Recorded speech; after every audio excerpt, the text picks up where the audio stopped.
Hi, my name is Natasha Davis from Because You Can, and I've popped onto Google Hangouts on here today because I wanted to talk to you a little bit about why you make changes and they don't last. And lots of people are probably thinking, I keep making these changes, I keep kind of doing these things, and I end up self-sabotaging myself, and things just don't go to plan, and things get in the way, and why is this? So that's why I thought I'd do this hangout today to describe a little bit more about the process of making a change and to let you know a few little areas where you might just be kind of missing some information.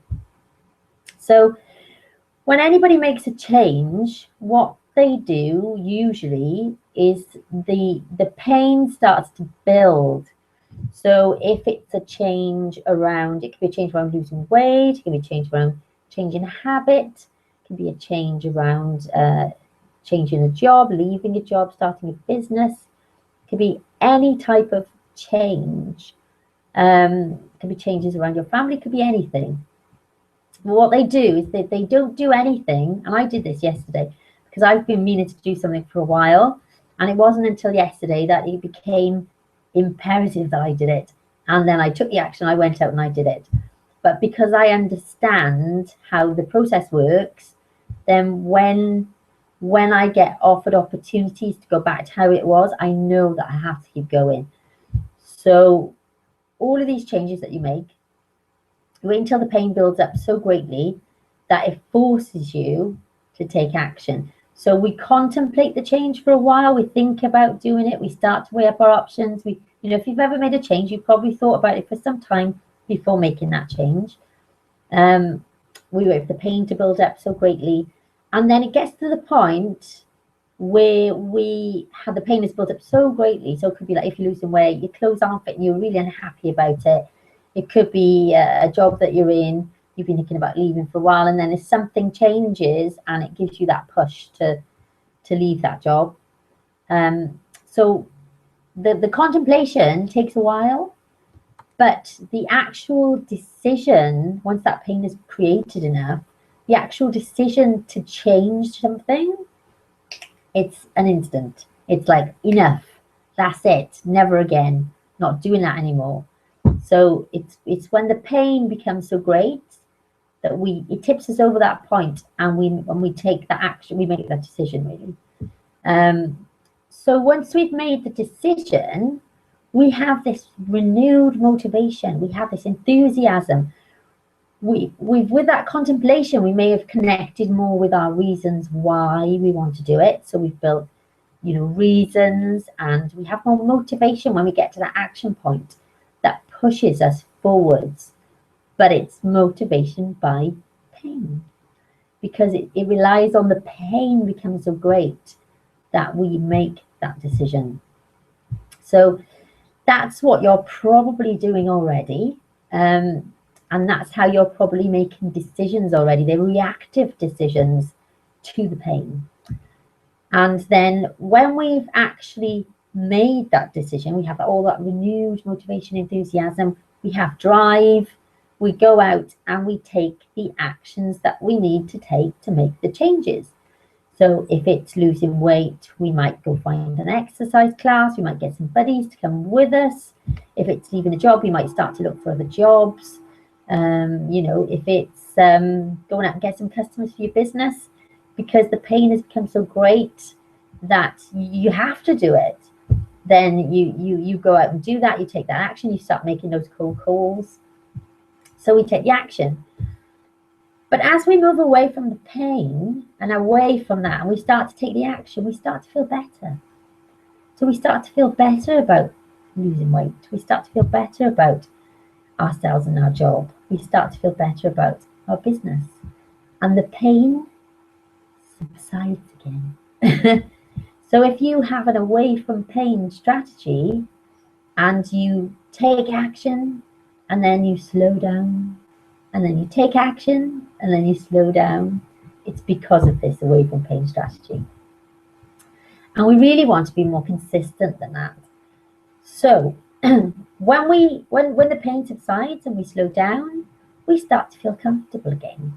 Yeah, we start to feel comfortable because before going into a change or a new area, it's uncomfortable, but we had the drive that was pushing us through all of that. We didn't think about how uncomfortable it was, we just had to do it.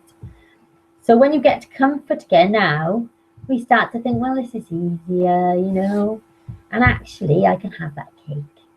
And, you know, I feel good now. And maybe, you know, this job isn't so bad after all. And we start telling ourselves all these softeners that keep us where we are, you know.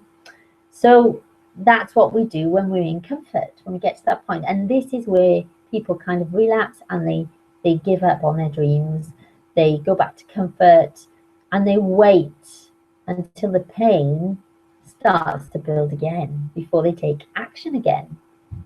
So can you see that that actually is how you get that, you know, in business, you get that famine and feast thing going on, or you get that yo-yo dieting thing going on, or you end up staying in that job hoping that things will get better. But, you know, when it gets worse again and the pain builds up, then you'll take some more action. So that's what you're probably doing right now. And that's why change isn't lasting. What you really need to do is before you get to that comfort phase, even before you start being pushed by that pain, you can create leverage at the beginning by increasing that pain to get you to take that decision faster. It takes an instant to make a decision. You can build that momentum up within you before you do that, and create a decision. That's another thing you can do. But you also need to build the pleasure, which is a bit that's missing from an away from pain strategy.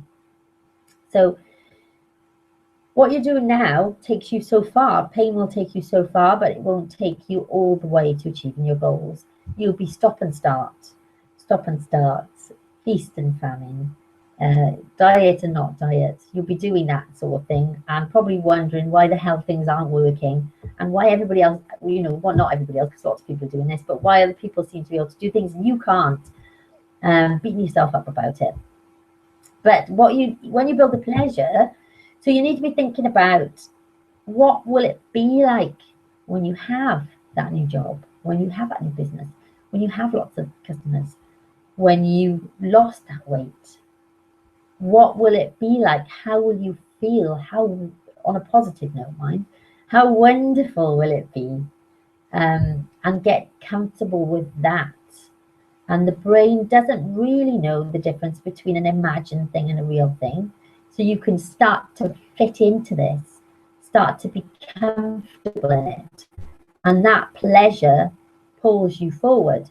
So when you have the pain pushing you so far, it will take you so far. But then if you have the pleasure as well pulling you forward, then you won't have feast and famine, diet and not diet. Yeah, look for a job and then settle back into your job, but never getting to the point of actually leaving, hoping it'll get better. So you won't have that because you will have set up not only you won't only have the pain that you need to keep connecting with, but you also have the pleasure of how wonderful you'll be giving yourself. You have to give yourself permission to have that as well, of course. And then, you know, there are some things that might get in your way along the way, which is why extra support is really useful. But you need to, it's highlighting a few things about maybe what you're doing at the moment that is keeping you in that loop. Okay, you need to break that pattern, and you break that pattern by building the pleasure, building the motivation, building the commitment throughout that process. That not only pushes you, that pulls you too. Now, most people don't have the pleasure bit. Most people don't keep building that commitment. Most people don't keep connecting with the reasons why and keep remembering the pain of why they started. But all of that is really important if you want to make a lasting change, if you want to get to that goal at the end of you know, what you're trying to achieve. Then that's all really important. So I've just given you that little bit of information today so you can see maybe why you're in that loop.